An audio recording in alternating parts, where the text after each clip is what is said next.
Guys, তোমরা কেমন আছো? আশা করি ভালো আছো। তো আমিও ভালো আছি। তো আমাদের গাছের কাঁঠাল তোমরা দেখো, আমি এই কাঁঠালটারই বড়া বানাবো।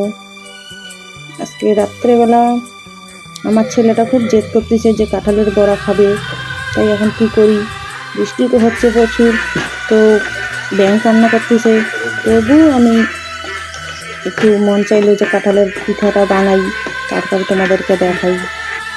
তো বন্ধুরা দেখো, আমি এখন ভাজতেছি।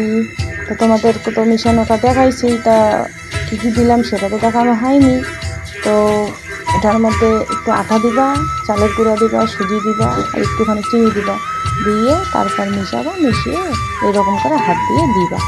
তাহলে এক সমান হবে, দেখতেও ভালো লাগবে আর খেতেও খুব ভালো। তো সাথে থাকো, আরও দেখাবো, ভালো লাগবে।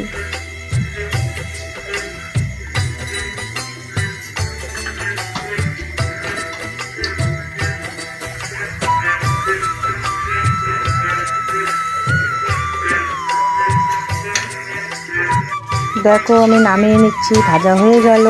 তো এরকম করে লাল করে ভাজতে হয়। তো লাল হয়ে গেছে, সুন্দর হয়ে গেছে, তাই নামিয়ে নিচ্ছি। একটা বাসন রেখে দিয়েছি, ওই বাসনের মধ্যে নামিয়ে নিচ্ছি। দেখতে দেখো কত সুন্দর দেখা যাচ্ছে।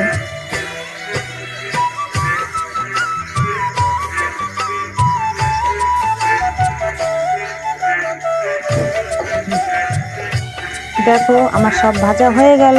তো এখন সব নামিয়ে নিয়েছি, সব হয়ে গেছে। তো দেখো কত সুন্দর হয়েছে একদম, আর কত লাল হয়ে গেছে, কত সুন্দর নরম, আর খেতেও যে মজা। তোমরা বাড়িতে এরকম করে বানিয়ে খাবা, তোমাদেরও ভালো লাগবে। আর ভিডিওটা যদি ভালো লাগে তো লাইক, কমেন্ট, শেয়ার তো বেশি বেশি করে করবা। টাটা।